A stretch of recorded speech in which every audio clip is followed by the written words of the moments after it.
পরকীয়া সম্পর্ক কোনোভাবেই স্থায়ী শান্তি দিতে পারে না। এই সম্পর্ক এমন একটা জঘন্য সম্পর্ক, বাবা মায়ের রোষানলে পড়ে সন্তানের ক্ষতি হয়। তাই পরকীয়ার মতো এই জঘন্য সম্পর্ক থেকে মা বাবাকে অবশ্যই বেরিয়ে আসা উচিত সন্তানের কথা চিন্তা করে। বাহিরের হাসি খুশি মুখটা দেখলেই বোঝা যায় না ভিতরটা তার কতটা ভাঙা। এই পৃথিবীতে মুখোশ পরা মানুষের অভাব নেই, বাহির থেকে যতই ভালো দেখাক ভিতরটা যে তার কতটা ভাঙা তা কেউ জানে না। আচ্ছা, কখনো কি ভেবে দেখেছেন মানুষ কেন মানুষকে ছোট করে?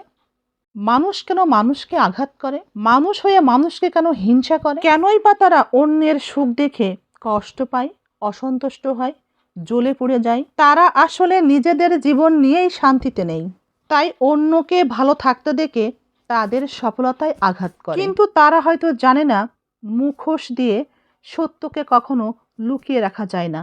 একদিন না একদিন তা প্রকাশ্যে আসেই, প্রকাশ পাই। সংসারে উঠা নামা ভাঙা ঘোড়া থাকবেই, তাই বলে হাঁপিয়ে গেলে চলবে না।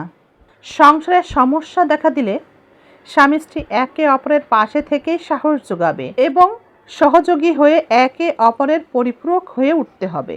তবেই তো সংসারে ভালোবাসার স্পর্শ অনুভব হবে। আপনার কারণে যদি স্ত্রীর চোখে পানি আসে এবং আপনি সেটা দেখেও যদি আপনি ঘাড় ঘুরিয়ে চলে যান সান্ত্বনা না দিয়ে, তবে মনে রাখবেন নবীজি বলেছেন, স্বামীর খারাপ ব্যবহারের কারণে যদি স্ত্রীর চোখে পানি আসে তার হিসাব স্বয়ং আল্লাহ নিজে নেবেন।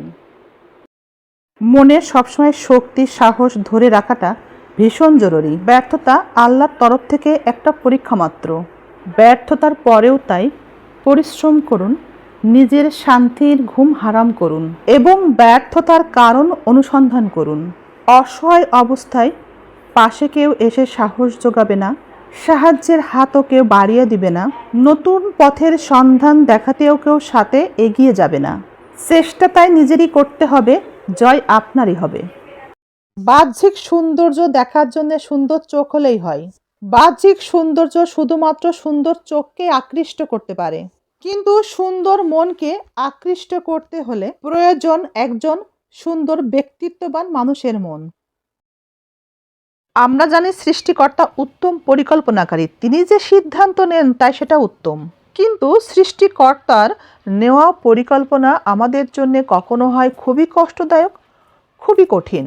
আমাদের জন্য নেওয়া সৃষ্টিকর্তার প্রক্রিয়া আমাদের কাছ থেকে অনেক সময় লম্বা সময় নিয়ে নেয়।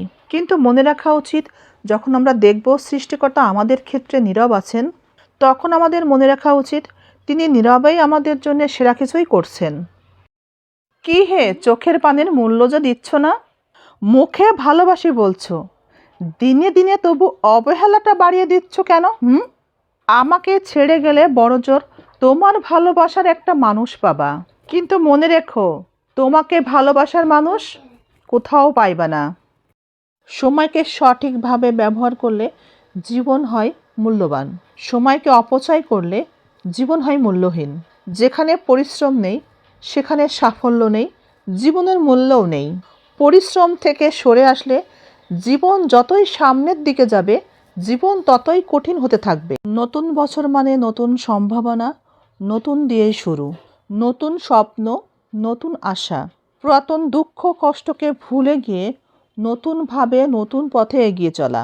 পুরাতনকে পিছনে ফেলে, সকল দুঃখ কষ্টকে পিছনে ফেলে অতীতের ভুলগুলোকে ক্ষমা করা। প্রতিটা সূর্য উদয় নিয়ে আসুক নতুন আশা, প্রতিটা রাত হোক শান্তিময় আর ভালোবাসায় ভরা। শুনে যান, একটি গুরুত্বপূর্ণ বাস্তব কথা শুনে যান। স্ত্রী ব্যতি রেখে অন্য কোনো নারী যদি আপনাকে বেশি ভালোবাসে, অনেক বেশি ভালোবাসা দেখায়, সেটা কিন্তু ধোঁকা।